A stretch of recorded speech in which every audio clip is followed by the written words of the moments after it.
유배곤 유기 이야기. 이름은 유기이고 자는 배곤이다. 원나라와 명나라의 관료로 명나라의 개국공신이다. 고향이 오늘날 저장성의 청정이었던 까닭에 유청정이라고 불리기도 한다. 영상을 시청하기에 앞서 구독과 좋아요 부탁드립니다. 여러분의 구독과 좋아요는 영상을 만드는데 큰 힘이 됩니다. 23세가 되던 1333년에 원나라 진사시에 합격하면서 원나라의 관직을 제수받았다.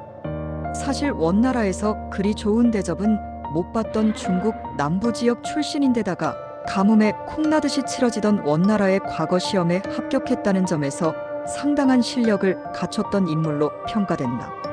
특히 한족 차별이 매우 심했던 원나라의 그런 과거 시험에 옛 남송 지역의 선비가 합격한 것은 말 그대로 기적이다. 유배곤은 적천수라는 책을 저술한 것으로 널리 알려져 있는데, 이 적천수는 명리학 3대 고전으로 꼽히는 책으로서 명리를 공부한다고 하면 반드시 짚고 넘어가는 책이라 할 수 있다. 하지만 이는 사실이 아닐 가능성이 매우 높은데, 적천수라는 책은 송나라 경도라는 인물이 처음 저술한 것으로 전해지지만 적천수의 원문에는 도저히 송대의 흔적이 보이지 않으며 유배곤의 활동 시기인 명나라 초기의 흔적조차 보이지 않는다. 명대 이전의 총서목록인 송사예문지나 보원사예문지 등에도 제목이 일절 보이지 않고, 명말에 지어진 관참명리서인 삼명통회에서도 정립되지 않은 격국론이 명료하게 정립되어 있는 점, 서술문체가 명나라 말기 비기도 참서가 난립하던 때 보이는 양식이라는 점, 직위, 제도 등이 명나라대의 것이라는 점, 현재 적천수의 가장 오래된 판본이 진소함의 적천수집료인데, 진소함은 이 책은 유배곤의 이름을 가탁한 것이라고 적어두고 있다는 점, 결정적으로 유배곤의 저술은 모두 성희백문집에 수록되어 있는데 그 중에 술수학에 관한 내용은 없다는 점이 근거로 꼽힌다. 명사유기 전에도 휘장 안에 숨겨진 비밀스러운 말들은 자세히 알 수는 없고, 세상에 전해지는 신기하고 음양과 풍각에 대한 설이 많다.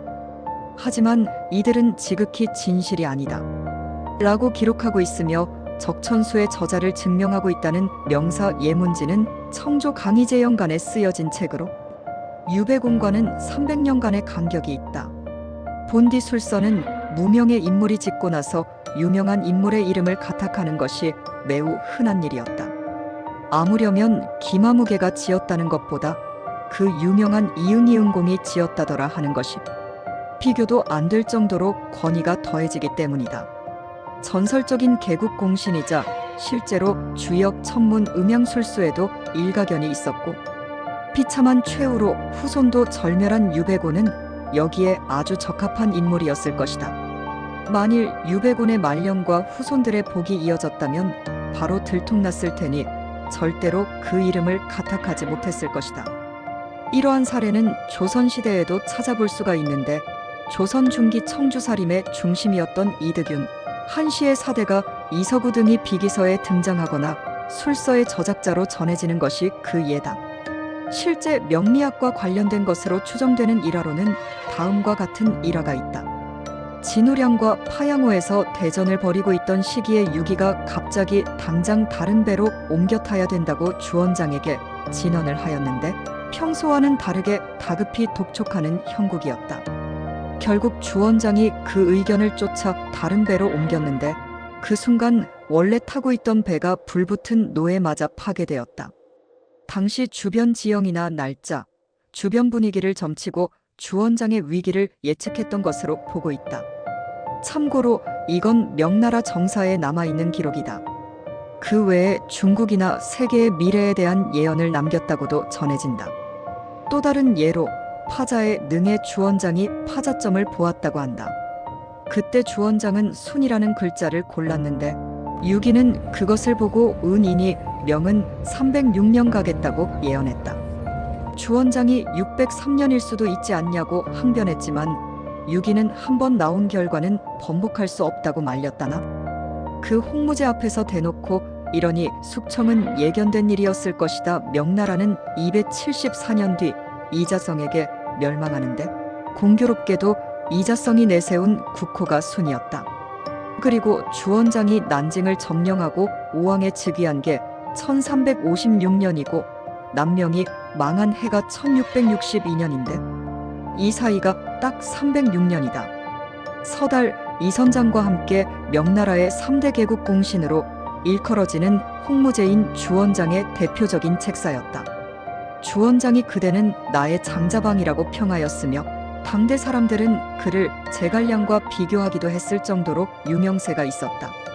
촉한의 승상을 지낸 제갈량과 비교한 평가 때문인지 야사에서 유기는 제갈공명과 자주 엮이며 그래도 대중인식에선 한 수 아래로 취급받았는지 주로 제갈공명 관련 망신을 당하거나 대꿀멍하는 모습으로 많이 묘사되는 편이었다. 전설에 따르면 유기는 평소 옛적 제갈량은 삼국 중에 가장 작은 촉당만을 움켜쥔 채로 천하를 평정하지 못하였으나 오늘날의 나는 천자를 도와 천하를 평정하였으니 내가 제갈량보다 낫다 라는 말을 하며 자주 제갈량을 폄하하였다.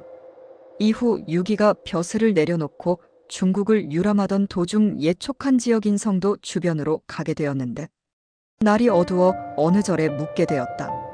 이윽고 새벽이 되었는데 스님들을 제외하고 그 어떤 생물도 살 수 없는 절간에 웬 수탉 울음소리가 들리는 것이 아닌가.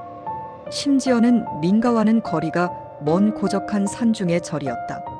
그리하여 이에 궁금증을 품은 유기가 주지스님에게 웬 절간에 닭울음소리입니까? 라고 묻자 주지스님이 대답하기를 옛적 제갈무후께서 우리 절에 하루 묵으시면서 이를 기념하여 흙으로 닭을 한 마리 빚어주셨는데 새벽녘이 되면 신기하게 울음소리를 내어 아침을 알려줍니다. 라 대답하였다.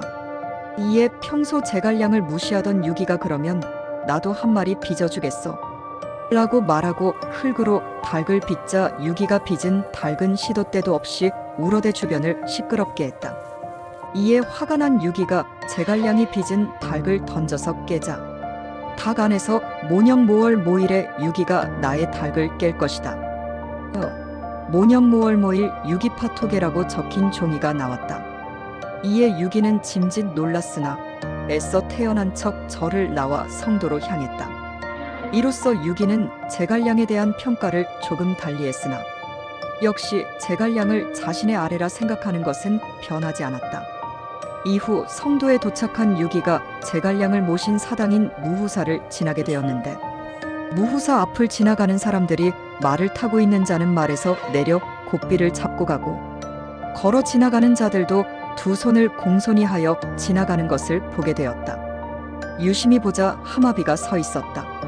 그러나 유기는 자신이 제갈량보다 더 낫다고 생각하고 있었으므로 말에서 내리지 않고 그냥 지나갔는데 하마비 앞에 다다르자 말의 발이 움직이지 않는 것 아닌가. 그래서 유기는 말에서 내릴 수밖에 없었고 어떻게 해도 말이 발을 움직이지 못하자 땅을 파보니 다음과 같은 글귀의 쪽지가 나왔다. 때를 만나면 하늘도 도와주어 일이 순조롭게 진행되지만 운을 만나지 못하면 아무리 영웅의 계책이라도 들어맞지 않는 법이라오. 그리하여 유기는 자신의 생각을 뉘우치고 제갈량에게 사죄하고자 제갈량의 사당으로 찾아갔으나 풍수지리적으로 아무리 봐도 그다지 터가 좋지 않은 곳이었다. 이에 유기가 제갈 선생님께서는 다른 것은 모두 잘하셨으나 풍수는 잘 보지 못하셨구나 라고 생각하고 무덤 앞에 무릎을 꿇고 절을 하였다. 절을 하고 일어나려는데 이번엔 유기 자신의 무릎이 땅에서 떨어지지 않는 것 아닌가. 이에 놀란 유기가 좌우를 시켜 자신 무릎 아래에 땅을 파괴시키자 이번에도 어김없이 다음과 같은 글귀의 쪽지가 나왔다. 충신은 죽어서도 주군의 곁을 떠나지 않는 법이라오. 이에 유기는 길게 탄식하며 다음과 같이 말했다고 한다. 제갈무후 같은 분은 그 전에도 없었고 앞으로도 없을 것이다. 전무후무 제갈무후. 야사에서는 취급이 영 좋지 않지만 유배고는 병법, 정치, 문학, 사상 모든 면에서 압도적인 천재성을 조였다. 제갈량과 비교하는 것도 애초에 그가 인걸이라는 뜻. 뛰어난 재능을 지닌 인물이 아니라면 중국사의 수많은 인재들 중에서도 으뜸이라 손꼽히는 제갈량과 비교할 리가 없다. 사실 나관중이 삼국지 연의에서 묘사한 제갈량의 모습도 실제론 유기에게서 모티브로 따온 것이 상당하다는 주장이 있다. 특히 제갈량이 천기를 읽고 동남풍을 불어오는 등의 천문에 능한 부분은 확실히 유기에서 따왔다는 말이 있다. 원말명 초부터 유배곤이 제갈량과 비슷하다는 말이 많아서 제갈량을 이미지화할 때 유배곤의 행적을 많이 참조한 것이라는 주장인데 나관중이 확실히 언급한 것도 아니니 정확하진 않다. 참고로 삼국연의 속 적벽대전의 모티브는 파양호 대전이라고 봐도 큰 무리는 아닐 것이다. 물론 실제 적벽대전도 화공으로 조조의 군대가 크게 상하여 조조가 물러나긴 했지만 실은 육상전의 요소가 더 컸고 전염병 등의 요소도 컸다는 걸 생각하면 김만중의 소설인 사시남정기에도 첫 문장에서 주인공 유알림의 조상으로 나온다. 명나라 가정 연간 금능 순천부 땅에 유명한가 있었는데 성은 유효 이름은 현이라고 하였다. 그는 개국 공신인 유기의 자손이라. 유효공 선행록과 그 후속작 유씨 3대록의 주인공들도 유기의 후손이라는 설정. 대명성화 연간의 성이백 유정경은 세대 명문이니 개국공신 유배곤의 후예요. 그의 글 중 우원의 성격을 띠는 매감자언이 문장으로서 유명하다. 항주에서 귤장사에게 사기를 당했는데 21일을 따지러 갔다가 도리어 세상에 이름난 고관 명사들 가운데 겉으로 드러난 명성과 풍모로는 윤기가 나지 않는 이가 있는가. 그런데 실상을 보면 다들 곰팡이 먼지만 풀풀 풍기는 썩어빠진 자들 뿐이다. 세상이 이와 같은데 당신은 그에 대해서는 입을 닫고 이런 시시한 귤 하나 썩은 걸로 트집을 잡고 있느냐. 는 귤장사의 항변에 할 말을 잃었다는 이야기. 귤장사의 언설은 그저 논점 일탈의 전형적인 사례일 뿐이지만 우원의 주제가 명백히 드러나는 대목이기도 하다. 고향인 리수이시 칭태년 근처에 사당이 있는데 왕좌 제사라고 쓰인 위험찬 현판이 걸려 있다.